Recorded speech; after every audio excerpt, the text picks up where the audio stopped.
What's happening, everybody? Welcome into the Pack a Day podcast. I'm your host, Andy Herman. As always, you can follow me on Twitter at Andy Herman NFL. Going to go over my offensive grades for this past week in just a moment. It was one of those things where I just could not wait to dive into the tape, get through all of the grades, and really kind of evaluate what went right, what went wrong for this offense. So we'll get to that in just a moment. I also want to go through a couple NFL topics as well as some news and notes from the Packers and Matt LaFleur's press conference. So let's start there with Matt LaFleur, and he sort of reiterated again that he did not do a good enough job and the coaches didn't do a good enough job of preparing his team for all the blitzing that we saw from Steve Spagnuolo and the Chiefs defense.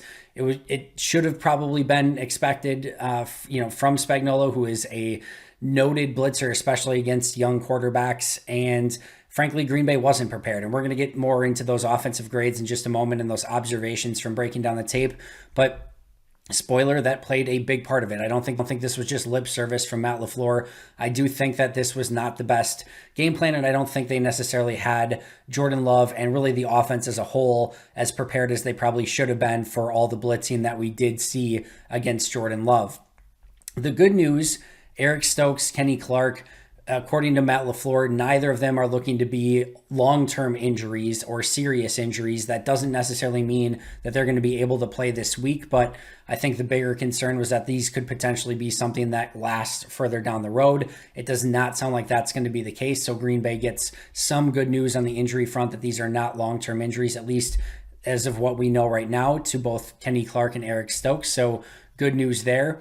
But before I get to my offensive grades for this week, I do want to go over just a couple quick NFL topics. You guys know that this is a Packers podcast and we're going to talk Packers 99% of the time. But there were a couple interesting topics that took place through the course of Monday, and I want to go over those really quick. The first was the Brian Burns, Mac Jones play. If you haven't had a chance, press pause, go out on Twitter really quick or wherever you want to search Mac Jones, Brian Burns, and you will see the 10-second clip of what happened.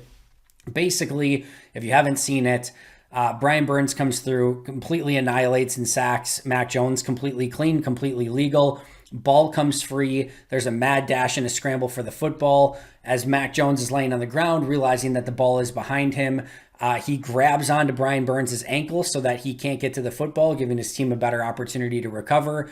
And in doing so, sort of twists Brian Burns' ankle and he ends up hurt and he's probably going to miss some time, although it doesn't sound like it's anything too serious, thankfully. But everyone had weighed in on this, whether or not it was a dirty play, whether or not it was just sort of in the realm of football of trying to prevent something from happening. So let me start by saying this. There's a couple different avenues I want to talk about this really quickly. The first is that if in any way, shape, or form it is deemed that he was angry at the sack or whatever the case may be, and he took his ankle and went full Kurt Angle and put him in an ankle lock and then twisted and tried to hurt him, obviously that goes without saying that it is an incredibly, incredibly dirty play. No questions asked. If he went full Kurt Angle and twisted the ankle and caused him to, literally be hurt and lose time, yes, absolutely dirty. The next thing here is that when I'm watching this, and I tend to believe that people are usually good people. I don't know why. People usually probably aren't good people, but I tend to believe that these things aren't premeditated or that there wasn't an intent. When I watch this, I looked at somebody who was trying to prevent a football play from happening, meaning Brian Burns going to get the football. He grabbed his ankle, and then it almost looked like Burns lost his balance, and then Mac Jones kind of fell backwards at the same time, giving the look of a twist on the ankle, and then Burns ends up hurt on the play. As I watched it, when I looked at it live, and of course everyone on Twitter is posting something to the effect of like dirty play by Mac Jones, I see the fumble. And then I see him grab his ankle to prevent Brian Burns from going to recover the football. And I'm like, that's it? Like, I didn't get it. Like, to me, when I'm watching that live, I don't see anything dirty whatsoever. And I think I'm in the minority here, frankly. But again, when I looked at the intent, I saw somebody who's trying to prevent a football play, and make sure that Burns couldn't recover the fumble. And if that was the case, if that was the intent and there was no twist on the ankle, to me, that's a smart play by Mac Jones. Even if you get called for I don't even know what it would be there, a tripping or a holding. I don't even know that that's technically a penalty. To prevent him from getting the football, like that's the first thing that would have went through my mind. I can't let this guy who just sacked me and forced a fumble get to the football that's well behind me. I'm going to grab on for dear life and make sure he doesn't get to that football. Now, if it ends there and Burns just kind of hops along and there's no fall to the ground and there's no twist, I don't know how that could be dirty in any way, shape, or form. That's just a football play, in my opinion. Yes, it's his ankle. It's not ideal. But in the heat of the moment, I probably would have done the same thing, just to grab on anything in pure desperation to make sure that the other team doesn't get the ball. To me, that's competitive. That's not dirty. Now, again, with the huge caveat that if he twisted or had any intent of injuring, then clearly insanely dirty play and should be suspended and whatever. But I didn't see that. At least I couldn't tell the intent. And if the intent's not there, then to me, competitive play. If the intent was there, then massively dirty play. But I don't think we can tell just from the audio, at least in my perspective, that he went full Kurt Angle and tried to twist the ankle off and get him to tap out. But if he did, certainly very dirty, and hopefully, the correct punishment fits the crime in that situation. The other one is these taunting penalties, because we had another one with the Bears. And as I mentioned on Twitter, it's a crappy penalty if, as a Packer fan, you even feel bad for the Bears getting called for that sort of penalty. It's just garbage. That's not what the game is. And I'm talking about the penalty. It's not how the game is supposed to be played. It is a emotional game that there's going to be heat of the moment stuff. And if it's egregious, right? If you're getting in a guy's face and really taunting him and, whatever, if it's really, really, really, really egregious, yeah, call a unsportsmanlike conduct penalty. But at this point of emphasis crap, there seems to be a new point of emphasis every year. It always seems to be crappy. There always seems to be a handful of teams that get screwed from it. And then usually around this time, they start realizing, okay, we went a bit overboard. I think people get the point now. Let's ease back a little bit, like the roughing the passer penalties and things like that. This one hasn't been going away. And for Cassius Marsh on that play, now I don't think it was on the broadcast, they're basically saying he didn't do anything at all. He did stare down the opposing team sideline and then take 3 steps in that direction and then continue to stare down that sideline. And it looked like he was talking in some way, shape, or form. So the broadcast made it seem like he was just totally innocent. He was just looking over there, wondering who's in the stand. He was clearly, taunting in some capacity, right? That being said, there's zero reason that needs to be a penalty. Absolutely zero. It's ridiculous. The NFL seems to come up with new ways to water down and ruin little moments. That play and it is exactly why we watch football, right? Now, not as Packer fans to see the Bears get sacks, but you get my point. That is a great play in a big moment, huge sack, game-changing moment. Bears are going to get the ball back with an opportunity to go down and score. That's really good football. That's what we want to see on our TV screens. That's what we want to see and capture us. And we want to see players be emotional afterwards that they just made a big play. I don't want robots. I don't want somebody who just made this game-changing play and then is whatever. I want to see that emotion, even if it's at the expense of the other team a little bit. I'm not saying, again, to get in his face and go down and taunt and, do some DX karate chops right at his face or whatever. But a little bit of emotion is a good thing. It shows that there's passion in your sport, you idiots. Don't call a penalty on somebody showing passion that they care about the game that you are stewards of. It is so dumb and so stupid, and you can tell I'm frustrated about it, but the NFL's got to fix it because that it's just not what needs to get called, and it's frustrating, and it screwed the Bears in this case, so whatever, but if Packer fans are frustrated over a call that went against the Bears, that it's a bad penalty and a bad rule and a bad emphasis, and the league's got to figure out a way to just knock it the heck off, because honestly, it's like one of those things where you're drawing more attention to it, where nobody would have even noticed Cassius Marsh doing anything or thought anything of it, but now because you made a big deal out of it, now we noticed it, and now it's a taunting thing. enough's enough. Change it, figure it out, and stop with this stupid emphasis rule because it's absolutely, absolutely ridiculous. All right, off my soapbox. Thank you for humoring me as I went through a couple of those notes, but let's get into the grades. And the first thing I'll say here is, yes, there were some issues with Jordan Love, which we'll get to in a moment, but the offense as a whole, the play calling, the game plan, all of it just wasn't good enough. And they didn't have answers to what Kansas City did defensively. And Kansas City had a great game plan. They executed it perfectly. Their blitzes were phenomenal. The pressure that they put on Green Bay's front was amazing. You know, you're looking at, and I'll say this too, there were things that I think other teams, even against Aaron Rodgers, can use. You have to remember that Davante Adams, for all of his insane amazingness, he takes a little bit of time to get going to kind of beat that corner on the route. He likes seeing how the corner is going to, sort of react to what he does and then counteract that, and then he's gone, right? That takes a little bit of time. And if there's somebody in, your quarterback's lap in under 2 seconds, Davante Adams doesn't have a time to really get into his route and win down the field. So you're just kind of throwing it up there to hope, all right, hopefully Davante can come down with this one-on-one, but that takes rhythm and timing and so on and so forth. So I do think there's actually things that other teams can use because Kansas City's defenders were very physical at the point of attack. There was a lot of, I think, illegal contact and holding that potentially could have been called down the field. Now, the pressure was there so quick and the wide receivers were barely out of their routes that some of it was understandably not called. But again, I think this is a little bit of a blueprint that Green Bay is going to have to overcome, even with Aaron Rodgers. Now, if he sees single coverage to Davante on the outside, they have that timing down a little bit more, and that's a really risky proposition for opposing defenses. But if Green Bay can't figure out how to block that stuff up that Kansas City showed this past week, even with Aaron Rodgers, there are some gaps that need to be filled in here because it just simply wasn't good enough. And you watch and go and watch JT O'Sullivan's. I posted it on Twitter, his breakdown. He didn't even show all of the breakdowns that there were on the offensive line and the protections of people just coming through in the A gap or the B gap, completely untouched, like 2 seconds or less. Jordan Love wasn't, I don't care what quarterback it was, in certain situations there just wasn't much that you were going to do.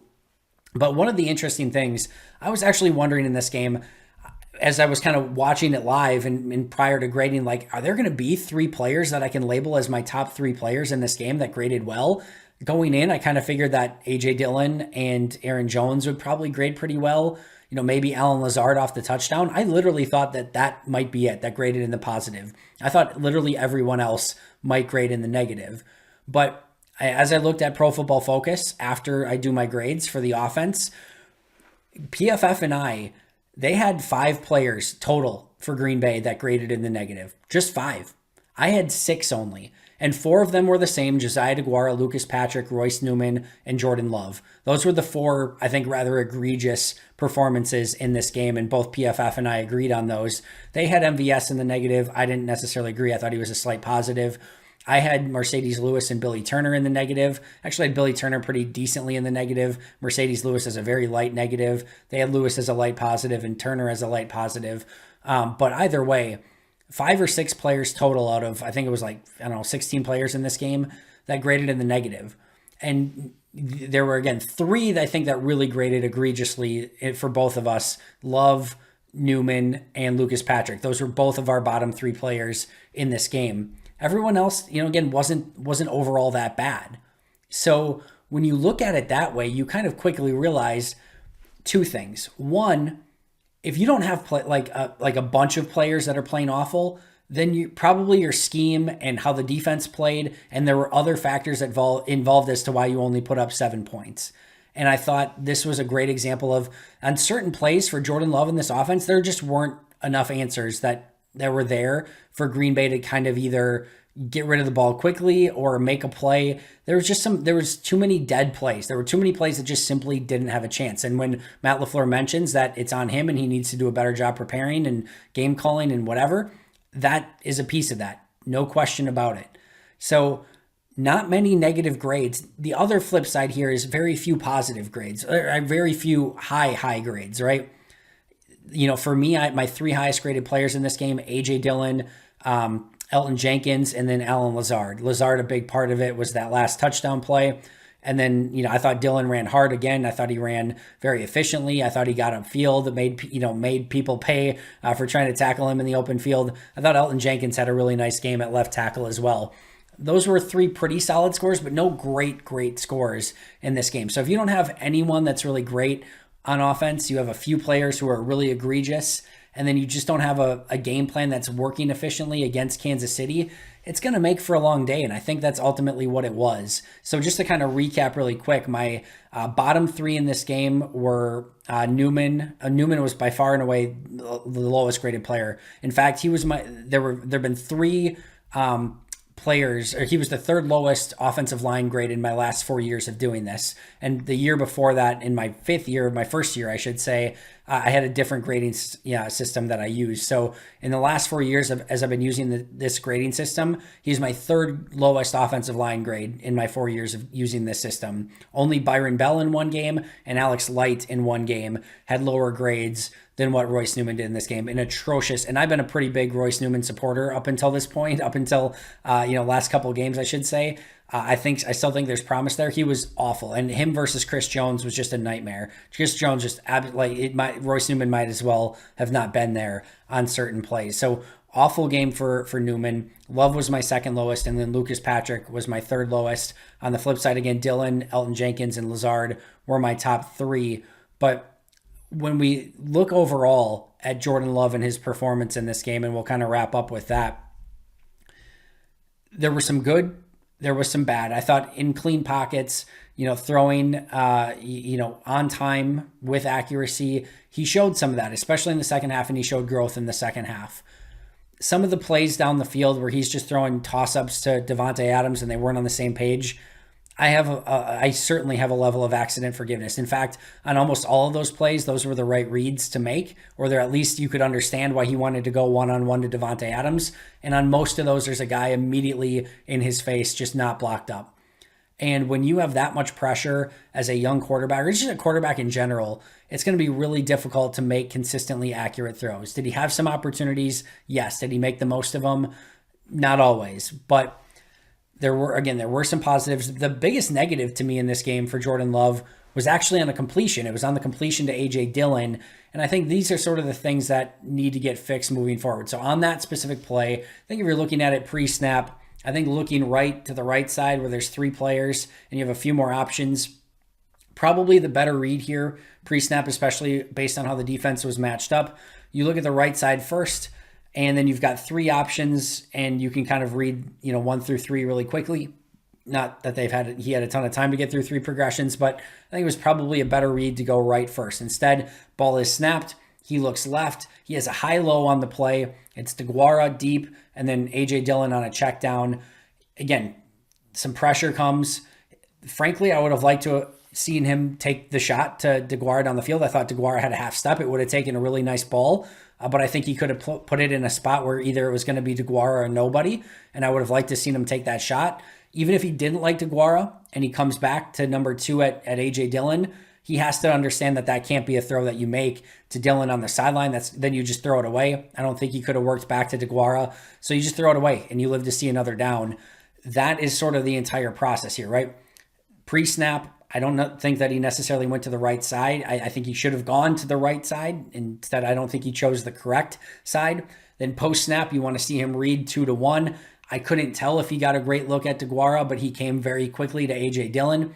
If he reads the 2, I think he has a chance to make that throw, maybe get push the ball down the field a little bit before pressure gets there. Instead, he makes a quick pass to 1, which wasn't open, and frankly should have been a pick 6. Those are the type of things that you want to see improvement on. And frankly, I think we did see some improvement on as he went through the game and as we got into the fourth quarter. I think there's a lot of opportunity for growth still with Jordan Love. That goes without saying. This was not a great performance on him. He was my second lowest rated player on offense, and that's not taking into consideration the plays where he had a ton of pressure and had no chance to make a play.